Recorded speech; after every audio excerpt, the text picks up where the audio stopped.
afternoon. This is Adele Stan of Alternet.org reporting for Free Speech TV from the Take Back the American Dream Conference in Washington, D.C., and I'm here with Sally Kahn, veteran community organizer, commentator for MSNBC, Fox News. You've seen her everywhere, writes for the American Prospect, CNN.com, FoxNews.com.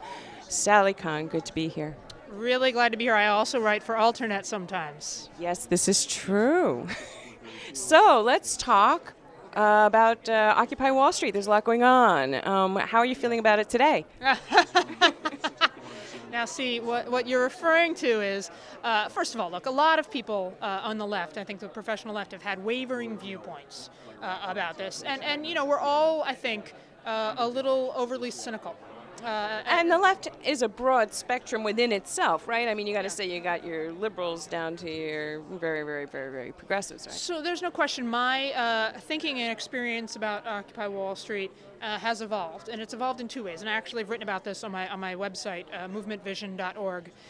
Originally, I wrote a piece, and I stand by the critique. I wrote a piece to the American Prospect, which they titled "Follow No Leader." It actually wasn't my title. And it kicked up a lot of dust. Kicked up a lot of dust, and it kicked up a lot of dust for sort of three reasons. One was that I'd cited the New York Times, this really awful piece about Occupy Wall Street that was written by a columnist for the New York Times. Right. That really bothered people. Second, I made what I thought were some genuinely funny remarks about how we want to know what democracy looks like, not what it smells like. What it smells like, yes. Cetera. Referring to young people camping out for days and days. She laughed. You laughed. Okay. You know, and then thirdly, there was the actual critique that was embedded within the piece. And the critique was that when we think about movements, optics matter, whether you like it or not. Look, if you just want to preach to the choir, if you just want to, you know, rouse up the base, then it doesn't matter as much. But if you're really trying to influence mainstream public opinion and really change something in this country, then it very much matters how you come across, including to the New York Times, which is, like it or not, the way that mainstream opinion is conveyed through the media. Okay, so if you could design the optics of this movement, what would it look like? Well, so this is the thing. So then flash forward to the piece that I wrote for my own website, which has also gotten a lot of attention. And I think there were two... Tell the viewers what the website Sorry, is. movementvision.org. Okay. And it's a piece called In Praise of Occupy Wall Street, An Apology.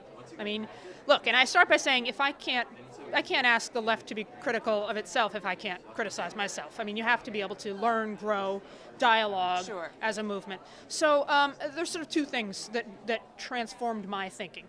One was, frankly, seeing the movement, seeing Occupy Wall Street be open enough and willing enough to grow and change. And it has. Oh, it in what has. ways? It isn't just, you know, look, they haven't sort of pushed out and axed out and tried to stay sort of ideologically rigid around the, you know, core of anarchists and you know, young rebel. I mean, they've really allowed themselves, and hacktivists, exactly, they have allowed themselves, which is a testament to their vision and openness, and a testament to the vision and openness of those joining, including unions and others. They've allowed themselves to grow into something that is larger and more representative. And I, God bless. I mean, that's excellent, because it's not normally what happens. Okay. Number one. Number two was that I you know, frankly, got an email I got a lot of emails from a lot of friends. But one really struck me, and she said, look, I'm going to celebrate and help make a possibility happen, and I'm not going to stamp on a green shoot just as it's coming out of the ground. And I realized, look, and I said it in the follow-up piece, I stand by the same critique. I do think optics matter.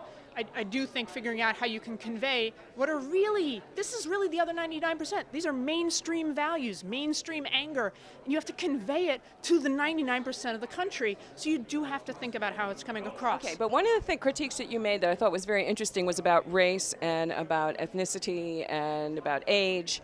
How do you see this movement integrating and encompassing all of those different constituencies? Do you think that's going to happen? I think it already is. I mean, look, I've witnessed firsthand the transformation from the early days of Occupy Wall Street to more recently. It is visibly more diverse, visibly more inclusive, and as I said, sort of stretching allowing itself to be stretched and stretching itself to be more representative of the full spectrum of America.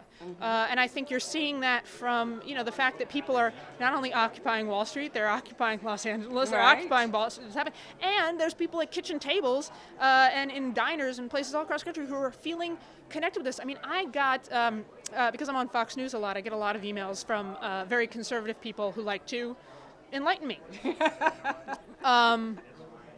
Anyway, and this one woman, Elaine, if you're watching, and I know you are, sends me a lot of emails, and a lot of the time I have to write back and say, now, Elaine, really? Do you really believe that there's still any doubt about Barack Obama's birth certificate? But she sends me these things, he's a Muslim.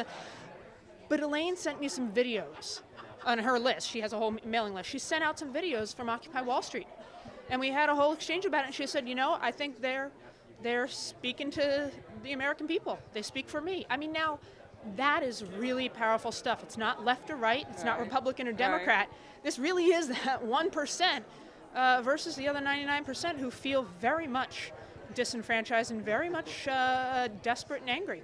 Well, there you have it from Sally Kahn, keeping hope alive. This is Adele Stan of Alternet.org reporting for Free Speech TV.